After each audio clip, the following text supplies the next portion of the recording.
بسم الله الرحمن الرحيم نحمده ونصلي ونسلم على رسوله الكريم وعلى آله الطيبين وأصحابه الطاهرين أما بعد. حضرات گرامی، جیسا کہ آپ جانتے ہیں کہ ہندوستان کافی دنوں سے ملک پاکستان پر حملہ آور ہے، میزائل کے ذریعے سے حملہ کر رہا ہے اور کر چکا ہے، جس سے کافی جانیں چلی گئیں. چھوٹے چھوٹے بچے،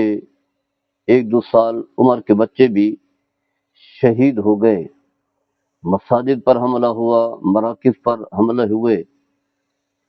تو اس انداز سے جو ہے وہ مسلسل دہشت گردی کر رہا تھا. حکومت پاکستان اور جو ہمارے دفاعی ادارے ہیں ابھی تک وہ خاموش تھے اور حالات کا جائزہ لے رہے تھے. واضح ہے وہ سمجھتے تھے کہ دشمن کو ہم نے کس وقت جواب دینا ہے اور بھرپور جواب دینا ہے، اور بار بار یہ کہہ بھی رہے تھے کہ اب ہم نے ہی وقت کا تعین کرنا ہے کہ کب اس کا جواب دینا ہے، کیونکہ الحمدللہ پاکستان کی فوج بھی مضبوط فوج ہے. اس کے علاوہ جو ہے یہ مسلمان ہیں، ایک اسلامی فوج ہے، جہاد پر یقین رکھتی ہے. اس کے باٹوں میں جو ہے جہاد فی سبیل اللہ بھی ہے، اور جو شخص جہاد فی سبیل اللہ کرتا ہو پھر وہ نہیں دیکھتا کہ آگے دشمن کتنا طاقتور ہے، کتنی بڑی تعداد میں ہے. اس کا ایک ہی مقصد ہوتا ہے کہ یہ میری جان راہ خدا میں چلی جائے. اپنے لیے ایک بہت بڑا اعزاز پاتا ہے. تو آج سے صبح کے وقت نماز فجر، اذان فجر کے قریب قریب ایک آپریشن شروع کیا گیا. اس کا نام انہوں نے رکھا ہے صف منصوص، بنیاد مرصوص. غلطی ہوگی، بنیاد مرصوص. گویا کہ سورہ صف کی یا کریمہ کا ایک حصہ ہے بنیان مرصوص. بنیان کے معنی ہے عمارت کے، اور مرصوص کے معنی ہے مضبوط سیسا پلائی ہوئی. مطلب یہ ہے کہ مسلمانوں کی ایک جماعت بن کر کے، مضبوط جماعت ایک ساتھ مل کر کے، متحد ہو کر کے، یکجا ہو کر کے دشمن کے خلاف لڑتی ہے. اس سے پہلے پوری آیت کریمہ ہے جو آگے چل کر کے ہم پڑھیں گے. تو گویا کہ اس آپریشن کا نام انہوں نے دیا ہے بنیان مرصوص، اور واضح ہے یہ قرآن سے لیا گیا ہے. قرآن کی آیت کریمہ ہے ان اللہ یحب الذین یقاتلون فی سبیلہ صفا کانہم بنیان مرصوص. سورہ صف کی آیت نمبر 4 ہے. اللہ تبارک و تعالیٰ ان لوگوں کو محبوب رکھتا ہے، پسند کرتا ہے جو اس کی راہ میں اس طرح مل کر کے لڑتے ہیں، جہاد کرتے ہیں، گویا کہ وہ سیسا پلائی ہوئی دیوار ہے. تو اس آیت کریمہ کو بنیاد بنا کر اور اسی سے ہی یہ نام لے کر کے انہوں نے اس آپریشن کا نام رکھا ہے. اور میزائل پھینکے گئے، بڑا نقصان ہوا ہے، اور یہ خبریں چل رہی ہیں کتنا نقصان ہوا ہے. لیکن یہ بات واضح ہے کہ دشمن کو بتا دیا گیا ہے کہ پاکستان کے لوگ خاموش نہیں ہیں، بزدل نہیں ہیں، بلکہ وہ بھی تیاری کے ساتھ جو ہے مقابلہ کرنے کے لیے تیار ہیں. فوج تیار ہے، اور اسی طرح جو دفاعی ادارے ہیں ہمہ وقت جو ہے وہ چوکس ہیں اور وہ مقابلہ کر رہے ہیں. سب سے پہلے ہم انہی آیات کے شان نزول کی طرف بڑھیں گے اور پھر جہاد کی اہمیت کو بیان کریں گے. یقیناً وہ لوگ خوش نصیب ہیں جنہیں اللہ تعالیٰ ایسے مواقع عطا فرماتا ہے. دشمن حملہ کرتا ہے کیونکہ مسلمان پرامن لوگ ہوتے ہیں، کبھی پہلے حملہ نہیں کرتے. جب ہی ہوتا ہے وہ دفاع کرتے ہیں، یا پھر دشمن جب حملہ کرتا ہے تو پھر اس کے حملے کا جواب دیتے ہیں. پہلے کبھی بھی پہل نہیں کرتے. اسلام کی تاریخ موجود ہے ہمارے سامنے، غزوہ بدر ہے، غزوہ احد ہے، یا دیگر غزوات ہیں. کفار مکہ نے ہی مسلمانوں پر حملہ کیا تو پھر جو ہے انہوں نے دفاع کیا یا پھر ان کے حملے کا جواب دیا. تو پاکستان میں کی بھی یہی کوشش رہی ہے کہ وہ جواب دیتا رہا ہے، پہلے حملے نہیں کیا. انڈیا جو ہے مسلسل پہلے حملہ کرتا رہا. بہت ساری جنگیں ہیں، چاہے وہ 48 میں ہے، 65 میں ہے، یا اس سے بعد کی جنگیں ہیں. دشمن ہی یعنی ہندوستان جو کافر ملک ہے، ہندو ہیں، ہندو کے آگ کے پجاری ہیں، وہی حملہ کرتے رہے۔ تو اس آیت کریمہ کا شان نزول حضرت مجاہد رضی اللہ تعالیٰ عنہ فرماتے ہیں، جو بہترین مفسر قرآن ہیں، شارح قرآن ہیں، فرماتے ہیں کہ آیت کریمہ انصار یعنی مدینہ منورہ میں رہنے والے صحابہ کی ایک جماعت کے بارے میں نازل ہوئی، جس میں اسی جماعت کے اندر حضرت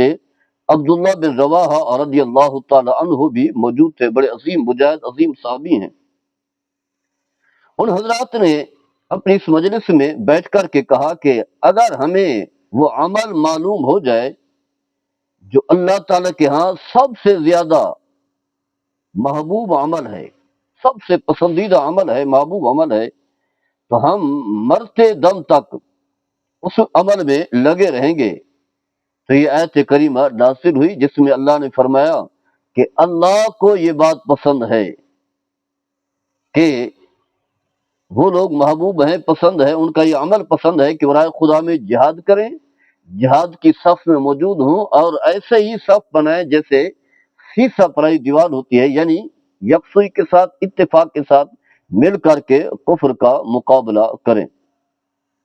گویا کہ اللہ نے واضح طور پر فرما دیا۔ تو حضرت عبداللہ بن رواحہ رضی اللہ تعالی عنہ نے ارشاد فرمایا کہ میں پھر ہمیشہ ہی مرتے دم تک، جب تک کہ موت واقع نہیں ہوتی، میں کفر کے خلاف جہاد کرتا رہوں گا، لڑتا رہوں گا۔ اور پھر ایسے ہی ہوا کہ ان کی موت لڑتے لڑتے شہادت کی موت ہوئی، راہ خدا میں شہید ہوئے، اپنی جان کا نذرانہ پیش کیا،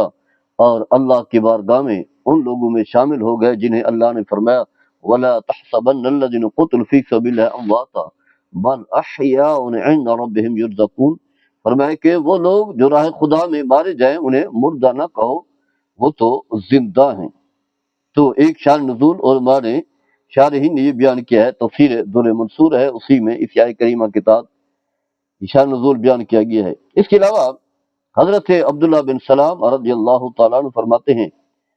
کہ ہم اور نبی کریم صلی اللہ تعالی علیہ وسلم کے دیگر صحابہ بیٹھے ہوئے تھے، ہم نے آپس میں یہ طے کیا، کہا آپس میں کہ ہمیں اللہ تعالیٰ کے نزدیک سب سے محبوب عمل اگر معلوم ہو جائے تو پھر ہم ہمیشہ ہی اسی عمل میں لگے رہیں گے۔ تو فرمایا یہ آیت کریمہ نازل ہوئی، یہ سورہ صف کی آیات جس میں اللہ تعالیٰ فرماتا ہے سبح للہ ما فی السماوات ما فی الارض وهو العزیز الحکیم یا ایھا الذین آمنوا لما تقولون ما لا تفعلون کبر مقتا عند اللہ ان تقولوا ما لا تفعلون ان اللہ یحب الذین یقاتلون فی سبیلہ صفا کأنہم بنیان مرصوص۔ سب چیزیں اللہ تعالیٰ کی پاکی، اللہ کی عصمت بیان کرتی ہیں، جو کچھ آسمانوں میں ہے اور جو کچھ زمین میں ہے وہ بھی اللہ تعالیٰ کی پاکی تصویر بیان کرتے ہیں، اور وہی زبردست حکمت والا ہے۔ اے ایمان والو، ایسی باتیں کیوں کہتے ہو جو کرتے نہیں ہوئی، یعنی عمل جب نہیں کرتے تو اس طرح کی باتیں کیوں کرتے ہو۔ اللہ کے نزدیک یہ بہت ہی ناراضگی اور ناپسندیدہ چیز ہے کہ ایسی باتوں کہو جو کرو نہیں۔ اللہ تعالیٰ ان لوگوں کو پسند فرماتا ہے، محبوب رکھتا ہے جو اس کے راستے میں اس طرح مل کر کے لڑتے ہیں، جہاد کرتے ہیں، قتال کرتے ہیں، گویا کہ وہ سیسا پلائی ہوئی دیوار ہیں۔ جامع ترمذی میں بھی ہے اسی کا شان نزول، سنن بیہقی یعنی اصل القبرى البیہقی میں بھی ہے، اور مستدرک الصحیحین میں بھی یہ حدیث یعنی یہی شان نزول بیان کیا گیا ہے۔ اس کے علاوہ جو ہے حضرت سہل بن سعد ساعدی رضی اللہ تعالیٰ عنہ، صحابی رسول ہیں، عظیم صحابی ہیں، فرماتے ہیں کہ نبی کریم صلی اللہ تعالیٰ علیہ وسلم نے فرمایا، یعنی اب ان صفوں کا تذکرہ ہے جو کفر کے خلاف لڑ رہی ہوتی ہیں، صف بنا کر مسلمان جب لڑ رہے ہوتے ہیں تو ان کی فضیلت، اس کے علاوہ جو مسلمان نماز کی حالت میں ہوتے ہیں، صف بنا کر کے کھڑے ہوتے ہیں، واضح ہے وہ بھی شیطان کے خلاف، نفس امارہ کے خلاف لڑ رہے ہوتے ہیں، اللہ کے حکم کی تعمیل کرتے ہوئے، وہ بھی ایسے ہوتے ہیں جیسے سیسا پرائی دیوار ہوتی ہے، ایک ساتھ جڑ کر کے کھڑے ہوتے ہیں، درمیان میں کوئی خلا، کوئی فاصلہ نہیں ہوتا، اور وہ نفس امارہ جو سب سے بڑا دشمن ہے، جو شیطان سب سے بڑا دشمن ہے، اس کے خلاف لڑ رہے ہوتے ہیں، تو وہ بھی جہاد ہے۔ جس طرح کے کفر کے خلاف لڑنا جہاد فی سبیل اللہ ہے، وہ بھی جہاد ہے۔ تو ان دونوں صفوں کا تذکرہ کیا گیا ہے، دونوں کی اہمیت کو بیان کیا گیا ہے، دونوں کا اللہ تعالیٰ کے ہاں جو اجر و ثواب ہے اس کا تذکرہ ہوا ہے۔ تو آپ صلی اللہ تعالیٰ علیہ وسلم نے فرمایا، دو گھڑیاں ایسی ہیں جن میں آسمان کے دروازے کھول دیے جاتے ہیں، یعنی رحمت کے دروازے، اللہ تعالیٰ اپنے بندوں کی مغفرت فرماتا ہے، آسمان کے دروازے کھول دیے جاتے ہیں، اور فرمایا کہ بہت کم ہی کسی کی دعا رد جاتی ہے، یعنی اس وقت جو بھی لوگ رائے خدا میں دعا کرتے ہیں اللہ تعالیٰ ان کی دعا کو رد نہیں فرماتا، دعا قبول ہوتی ہے۔ فرمایا ایک اذان کے وقت اور دوسرا جہاد کی صف میں، یعنی جب مجاہد جہاد کی صف میں کھڑے ہوتے ہیں اس وقت اللہ کی بارگاہ میں جو بھی دعا کرتے ہیں اللہ تعالیٰ ان کی دعا کو قبول فرماتا ہے۔ سنن ابو داؤد میں حدیث ہے، اور اسی طرح جو ہے ابن خزیمہ میں ہے، ابن حبان وغیرہ میں ہے، اور دیگر کتب حدیث میں بھی ہے۔ اس میں بھی وہی جہاد کی صورت میں مسلمان آپس میں مل کر کے کفر کے خلاف جب لڑ رہے ہوتے ہیں اس کی اہمیت اور فضیلت کو بیان کیا گیا ہے، جس طرح کہ وہی بنیان مرصوص قرآن کی آیت میں جو ذکر کیا گیا ہے۔ اسی طرح حضرت ابو امامہ الباہلی رضی اللہ تعالیٰ عنہ ارشاد فرماتے ہیں کہ نبی کریم صلی اللہ تعالیٰ علیہ وسلم نے اس صحابی کو جو کسی غار میں بیٹھ کر عبادت کرنا چاہتے تھے، یعنی تنہائی میں، یکسوئی میں، خلوت میں بیٹھ کر کے اللہ اللہ کرنا چاہتے تھے، اللہ تعالیٰ کی عبادت کرنا چاہتے تھے، تو آپ نے انہیں فرمایا کہ میں یہودیت اور عیسائیت اور دیگر کے لیے نہیں بھیجا گیا، بلکہ میں سچا دین حنیف لے کر کے بھیجا گیا ہوں۔ نصرانیت دے کر کے نہیں بھیجا گیا، بلکہ میں سچا دین حنیف، سچا دین جو ہے دے کر کے بھیجا گیا ہوں۔ قسم اس ذات کی جس کے قبضہ قدرت میں محمد صلی اللہ تعالیٰ علیہ وسلم کی جان ہے، کہ ایک صبح یا ایک شام جہاد میں لگا دینا، یعنی تھوڑی سی گھڑی بھی اگر جہاد میں لگا دی جائے تو فرمایا دنیا جو کچھ دنیا کے اندر ہے اس سے بہتر ہے۔ اور پھر آپ نے فرمایا کہ تم میں سے کوئی شخص جہاد کی صف میں، یعنی جو مجاہدین کی صف ہے اس صف میں اگر ایک گھڑی، ایک لمحہ، چند منٹ، چند گھنٹے بھی کھڑا ہو جائے تو فرمایا 60 سال کی عبادت سے بہتر ہے۔ یعنی وہ ان کا جو منصوبہ تھا جا کر کے میں جنگل میں جا کر کے عبادت کروں، ریاضت کروں خلوت میں، جیسا کہ صوفیاء کرام کا طریقہ بھی رہا، تو فرمایا 60 سال وہاں رہ کر کے عبادت کرنا اس کے مقابلے میں تھوڑا لمحہ کفر کے خلاف لڑنا اور جو مجاہدین کی صف ہے اسی میں کھڑے ہو کر کے لڑنا، فرمایا یہ زیادہ بہتر اور زیادہ افضل ہے۔ یہ حدیث مسند احمد بن حنبل میں موجود ہے۔ اسی طرح حضرت عبداللہ بن عمر رضی اللہ تعالی عنہما بیان کرتے ہیں کہ میں اگر اللہ کے راستے میں دشمن کے خلاف صف میں کھڑے ہو کر کے تلوار، نیزہ اور تیر چلائے بغیر کھڑا ہوں، صرف وہاں کھڑا رہوں، ابھی تلوار نہ چلاؤں، نیزہ نہ چلاؤں، میزائل نہ چلاؤں، بم وغیرہ نہ پھینکوں، تو فرمایا یہ اس سے زیادہ بہتر ہے کہ میں 60 سال اللہ کی نافرمانی کے بغیر، اللہ کو ناراض کے بغیر 60 سال عبادت میں لگا رہوں، اس کی عبادت کرتا ہوں، اس کی یاد میں رہوں اور کوئی اس کی نافرمانی نہ کروں، جیسا کہ اللہ کے فرشتوں کا طریقہ ہے، وہ نافرمانی نہیں کرتے، ہم وقت اللہ کی بات میں رہتے ہیں، تو 60 سال اللہ کی عبادت کرتا رہوں، کہیں بھی نافرمانی نہ کروں، اور میں اس کے مقابلے میں محض صرف صف میں کھڑا ہو جاؤں، نہ میزائل چلاؤں، نہ تلوار چلاؤں، نہ نیزہ چلاؤں، نہ کوئی اور ہتھیار استعمال کروں، تو فرمایا میرے لیے یہ زیادہ افضل ہے، کیونکہ میں مجاہدین کی صف میں کھڑا ہوں، وہ مجاہدین جو اسلام کی سربلندی کے لیے، کفر کا زور توڑنے کے لیے کفر کے خلاف لڑ رہے ہیں۔ کتاب جامع میں یہ حدیث موجود ہے۔ اسی طرح حضرت عمران بن حسین رضی اللہ تعالیٰ عنہ روایت کرتے ہیں کہ نبی کریم صلی اللہ تعالیٰ علیہ وسلم نے ارشاد فرمایا کہ ایک شخص کا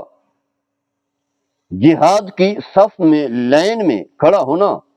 اللہ تعالیٰ کے نزدیک 60 سال کی عبادت سے زیادہ بہتر ہے، اور یہ حدیث مستدرک علی الصحیحین میں موجود ہے۔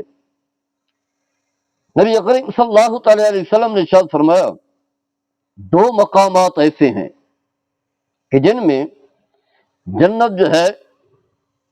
خوب سج دھج جاتی ہے، خوب سجائی جاتی ہے، اور حور عین جو ہے خوب اپنے آپ کو تیار کرتی ہیں، یعنی جنت بھی خوب سواری جاتی ہے، اور اس کے علاوہ جو ہے جنت کے اندر موجود جو حوریں ہیں وہ بھی خوب بنتی سنورتی ہیں۔ تو وہ کون سے دو مقامات ہیں؟ فرمایا ایک نماز کے وقت اور ایک قتال کے وقت، یہ گھڑی ہیں۔ پھر اگر نمازی نماز پڑھ کر کے چلا جائے اور اللہ تعالیٰ سے جنت اور حور کا مطالبہ نہ کرے، دعا نہ کرے، نہ مانگے، تو حوریں کہتی ہیں تعجب ہے، حیرانگی ہے اس شخص پر جس نے اللہ تعالیٰ سے جس نے اللہ تعالیٰ سے ہمیں نہیں مانگا، یعنی حوروں کی طلب نہیں کی۔ اور اسی طرح جب لڑائی کا وقت ہوتا ہے تو اس کی بیوی جو حور عین ہے کہتی ہے اے مجاہد آگے بڑھ اور مجھے میری سہیلیوں کے سامنے رسوا نہ کر، یعنی آگے بڑھ، جہاد کر، لڑ، اور اس سے ہے میں جو ہے اپنی سہیلیوں کے سامنے جو ہے فخر کروں گی۔ الشفاء الصدور میں یہ حدیث موجود ہے۔ حضرت مجاہد رحم اللہ تعالی حضرت یزید بن شجرہ رضی اللہ تعالی عنہ سے روایت کرتے ہیں، اور حضرت یزید بن شجرہ رضی اللہ تعالی عنہ ان لوگوں میں سے تھے جن کا عمل ان کے قول کی تصدیق کرتا تھا، یعنی کوئی عمل میں قول و فعل میں کوئی تضاد نہیں تھا، جو کچھ وہ کہتے تھے اس پر عمل پیرا ہوتے تھے۔ وہ فرمایا کرتے تھے کہ جب لوگ نماز کے لیے اور قتال کے لیے، جہاد فی سبیل اللہ کے لیے صف بناتے ہیں، صف میں کھڑے ہوتے ہیں، تو آسمان کے دروازے، جنت کے دروازے جو ہے کھول دیے جاتے ہیں اور دوزخ کے دروازے بند کر دیے جاتے ہیں، اور حور عین بن سور کر کے اوپر سے جھانکتی ہیں، دیکھتی ہیں۔ جب آدمی میدان جنگ میں آگے بڑھتا ہے تو وہ دعا کرتی ہیں کہ اللہ اس کی نصرت فرما۔ اچھا، حدیث کے الفاظ جو ہیں وہ دوزخ کے دروازے بھی کھول دیے جاتے ہیں، یعنی بند، غلطی سے لفظ نکل گیا، دوزخ کے دروازے بھی کھول دیے جاتے ہیں، لیکن جب وہ مسلمان جو ہے جنگ میں آگے بڑھتا ہے، کفر کے خلاف لڑتا ہے، تو وہ حوریں دعا کرتی ہیں کہ اے اللہ اس کی نصرت فرما، اس کی مدد فرما، اسے غلبہ اور کامیابی عطا فرما۔ لیکن اگر یہی لوگ پیٹھ پھیر کر کے واپس چلے جاتے ہیں، لڑتے نہیں، بھاگ جاتے ہیں، تو اس وقت جو ہے وہ پردہ کر لیتی ہیں، وہ جو دیکھ رہی ہوتی ہے، جھانک رہی ہوتی ہے، وہ پردہ کر لیتی ہیں اور کہتے ہیں اللہ اسے معاف فرما دے۔ اور اس کے بعد کہا جاتا ہے کہ اے مسلمانوں خوب محنت کرو، میرے ماں باپ تم پر قربان ہوں، تم حور عین کو رسوا نہ کرو، کیونکہ شہید کے جسم سے نکلنے والے خون کے پہلے قطرے کے ساتھ اللہ تعالیٰ اس کے سارے گناہ معاف فرما دیتا ہے، اور اس کی دونوں حوریں بیویاں بن کر کے اس کے پاس آ جاتی ہیں اور اس کے چہرے سے مٹی کو صاف کرتی ہیں اور کہتی ہیں کہ تمہارا وقت اب قریب آ چکا ہے۔ اس کے بعد اسے جنت کے بنائے ہوئے ایسے 100 جوڑے پہنائے جاتے ہیں اس مجاہد کو، اس شہید کو، جنہیں اگر 2 انگلیوں کے درمیان رکھا جائے تو ان میں سما جائے۔ مصنف عبدالرزاق اور مصنف ابن ابی شیبہ کی حدیث ہے۔ اسی علاوہ حضرت یزید بن شجرہ رضی اللہ تعالیٰ عنہ بھی فرمایا کرتے تھے کہ مجھے یہ خبر دی گئی ہے کہ تلواریں جنت کی چابیاں ہیں، یعنی کفر کے خلاف لڑنے والی جو تلواریں ہیں، جب مسلمان تلواریں چلاتا ہے تو گویا کہ وہ جنت کی چابیاں لے لیتا ہے، قیامت کے دن جو ہے ان کے ذریعے سے جنت کے دروازے کھول لے گا۔ اور ایک حدیث پاک میں آتا ہے کہ جنت تلواروں کے سائے میں ہے، یعنی اگر کوئی شخص یہ چاہتا ہے کہ مجھے جنت مل جائے تو پھر کفر کے خلاف جو ہے وہ لڑے، جہاد کرے۔ یہ حدیث مصنف عبدالرزاق میں موجود ہے۔ تو الغرض الحمدللہ مسلمان مجاہدین جو ہے وہ پوری تیاری میں ہے، پوری یکسوئی کے ساتھ جو ہے کفر کے خلاف لڑ رہے ہیں، اور اگر تو فتح پاتے ہیں یقیناً فتح ملے گی، کامیابی ملے گی، کامیابی مل رہی ہے تو غازی بن جاتے ہیں۔ اگر کوئی شہید ہوتا ہے تو پھر جو ہے راہ خدا میں شہادت کا رتبہ پا کر کے ان لوگوں میں شامل ہو جاتا ہے جن کے بارے میں فرمایا کہ انہیں مردہ نہ کہو، وہ اللہ کے ہاں زندہ ہیں، اللہ کی طرف سے انہیں کھلایا بھی جاتا ہے اور پلایا بھی جاتا ہے۔ تو بہت بڑا اعزاز ہے۔ آگے بھی ہم چل کر کے جہاد کا تذکرہ کریں گے تاکہ جو ہمارے فوجی بھائی جو مسلمان لڑ رہے ہیں انہیں اس چیز کی اہمیت کا پتہ ہو۔ ویسے ہی معلوم ہوتا ہے جب گھر سے نکلتے ہیں، میں تیار کر کے بھیجتی ہیں، بیویاں تیار کر کے بھیجتی ہیں، تو ان کے سامنے تو یہی جذبہ جہاد ہوتا ہے۔ اور جب ہی وہ تلوار چلاتے ہیں، میزائل چلاتے ہیں، دیکھ رہا ہوں کہ میزائل چلا رہے تھے تو نعرہ تکبیر بلند کر رہے تھے، اللہ اکبر، نعرہ تکبیر، اللہ اکبر، گویا کہ اس وقت بھی اللہ کا نام بلند کر رہے تھے۔ تو مسلمان ہیں، اللہ کا نام بلند کر رہے ہیں، اور اللہ کا نام بلند کرنا گویا کہ اسلام کو غلبہ دینا ہے۔ اللہ تعالی ہم سب کو کامیابی و کامرانی عطا فرمائے۔ وما علیہ البلاغ۔